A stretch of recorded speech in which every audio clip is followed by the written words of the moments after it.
Hey, dear co creators. It has been a very challenging time for me. You can see such a reflection in my glasses here. and I am, I think, sort of over the hurdle of my nervous system being pretty freaked out for a good chunk of time for good reason. And I am so grateful to have through a lot of different practices, supported myself back to a place of radical acceptance and willingness to um, experience these challenges and move through them. So I reached about, not last night, but the night before, um, for one of my favorite books, I Am That by Sri Nisargadatta Maharaj, which is a fascinating, it's a question and answer with Nisargadatta and someone they call the questioner. I guess he did a lot of interviews and they were documented, and this is the tome collection of all of them. I reached for this night before last when I just could not sleep, when I was having such a nervous system response, and if you can tell, I've gotten like a little bit of congestion from, I think, mix of stress and pulling out a bunch of insulation from the construction project without wearing a mask, which didn't really make my respiratory system happy, but hopefully I'll be just fine. But this is the page that I turned to, and I just really wanted to share it with you all because it was so incredibly meaningful to me. So it's titled, Only the Self is Real. So Maharaj says, the world is but a show, glittering and empty. It is, and yet is not. It is there as long as I want to see it and take part in it. When I cease caring, it dissolves. It has no cause and serves no purpose. It just happens when we are absent-minded. It appears exactly as it looks, but there is no depth in it, nor meaning. Only the onlooker is real. Call him self, or Atma. To the self, the world is but a colorful show, which he enjoys as long as it lasts and forgets whenever it is over. Whatever happens on the stage makes him shudder in terror or roll with laughter, yet all the time he is aware that it is but a show. Without desire or fear, he enjoys it as it happens. Questioner. The person immersed in the world has a life of many flavors. He weeps, he laughs, loves and hates, desires and fears, suffers and rejoices. The desireless and fearless Ganani, what life has he? Is he not left high and dry in his aloofness? Maharaji. His state is not so desolate. It tastes of the pure, uncaused, undiluted bliss. He is happy and fully aware that happiness is his very nature, and that he need not do anything, nor strive for anything to secure it. It follows him, more real than the body, nearer than the mind itself. You imagine that without cause there can be no happiness. To me, dependence on anything for happiness is utter misery. Pleasure and pain have causes, while my state is my own, totally uncaused, independent, unassailable. Questioner. Like a play on the stage? Maharaji. The play was written, planned, and rehearsed. The world just spouts into being out of nothing and returns to nothing. Questioner. Is there no creator? Was not the world in the mind of Brahma before it was created? Maharaji. As long as you are outside my state, you will have creators, preservers, and destroyers. But once with me, you will know the self only, and see yourself in all. Questioner. You function nevertheless. Maharaji, when you are giddy, you see the world running circles round you, obsessed with the idea of means and end, of work and purpose. You see me apparently functioning. In reality, I only look. Whatever is done on the stage. Joy and sorrow, they are all in the show, as unreal as the show itself. I may perceive the world just like you, but you believe to be in it, while I see it as an iridescent drop in the vast expanse of consciousness. That's my favorite part. Questioner, we are all getting old. Old age is not pleasant. All aches and pains, weakness and the approaching end. How does a Gnani feel as an old man? How does his inner self look at his own senility? Maharaji. As he gets older, he grows more and more happy and peaceful. After all, he is going home. Like a traveler nearing his destination and collecting his luggage, he leaves the train without regret. Questioner. Surely there is a contradiction. We are told the Gnani is beyond all change. His happiness neither grows nor wanes.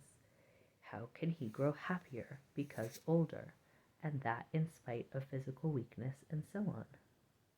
Maharaji, there is no contradiction. The reel of destiny is coming to its end. The mind is happy. The mist of bodily existence is lifting. The burden of the body is growing less from day to day. Questioner. Let us say the Gnani is ill. He has caught some flu, and every joint aches and burns. What is his state of mind? Maharaji. Every sensation is contemplated in perfect equanimity. There is no desire for it, nor refusal. It is as it is, and he looks at it with a smile of affectionate detachment. Isn't that a nice phrase? Questioner. He may be detached from his own suffering, but still it is there. Maharaji. 'Tis there, but it does not matter. Whatever state I am in, I see it as a state of mind to be accepted as it is. Questioner. Pain is pain. You experience it all the same. Maharaji. He who experiences the body experiences its pains and pleasures. I am neither the body nor the experiencer of the body. Questioner. Let's say you are 25 years old. Your marriage is arranged and performed, and the household duties crowd upon you. How would you feel? Maharaji. Just as I feel now. You keep on insisting that my inner state is molded by outer events. It is just not so. Whatever happens, I remain. At the root of my being is pure awareness, a speck of intense light. This speck, by its very nature, radiates and creates pictures in space and events in time, effortlessly and spontaneously. As long as it is merely aware, there are no problems. But when the discriminative mind comes into being and creates distinctions, pleasure and pain arise. During sleep, the mind is in abeyance, and so are pain and pleasure. The process of creation continues, but no notice is taken. The mind is a form of consciousness, and consciousness is an aspect of life. Life creates everything, but the Supreme is beyond all. Questioner. The Supreme is the Master and consciousness, his servant? Maharaji. The Master is in consciousness, not beyond it. In terms of consciousness, the Supreme is both creation and dissolution, concretion and abstraction, the focal and the universal. It is also neither. Words do not reach there. nor mind. Questioner. The Ganani seems to be a very lonely being, all by himself. Maharaji. He is alone, but he is all. He is not even a being. He is the beingness of all beings. Not even that. No words apply. He is what he is, the ground from which all grows. Questioner. Are you not afraid to die? Maharaji. I shall tell you how my guru's guru died. After announcing that his end was nearing, he stopped eating, without changing the routine of his daily life. On the 11th day, at prayer time, he was singing and clapping vigorously, and suddenly died. Just like that, between two movements, like a blown-out candle. Everybody dies as he lives. I am not afraid of death because I am not afraid of life. I live a happy life and shall die a happy death. Misery is to be born, not to die. All depends on how you look at it. Questioner. There can be no evidence of your state. All I know about it is what you say. All I see is a very interesting old man.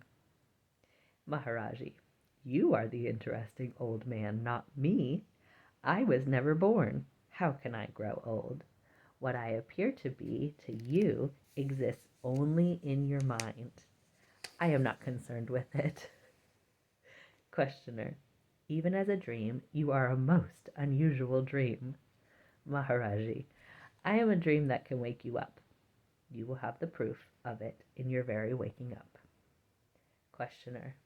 Imagine, news reaches you that I have died. Somebody tells you, you know so-and-so, he died. What would be your reaction? Maharaji. I would be very happy to have you back home. Really glad to see you out of this foolishness. Questioner. Which foolishness? Maharaji. Of thinking that you were born and will die, that you are a body displaying a mind and all such nonsense. In my world, nobody is born and nobody dies. Some people go on a journey and come back, some never leave. What difference does it make since they travel in dreamlands, each wrapped up in his own dream? Only the waking up is important. It is enough to know that I am as reality. It is enough to know the I am as reality, and also love. Questioner. My approach is not so absolute, hence my question. Throughout the West, people are in search of something real. They turn to science, which tells them a lot about matter, a little about the mind, and nothing about the nature and purpose of consciousness. To them, reality is objective, outside the observable and describable, directly or by inference. About the subjective aspect of reality, they know nothing. It is extremely important to let them know that there is reality, and it is to be found in the freedom of consciousness from matter and its limitations and distortions. Most of the people in the world just do not know that there is reality which can be found and experienced in consciousness. It seems very important that they should hear the good news from somebody who has actually experienced.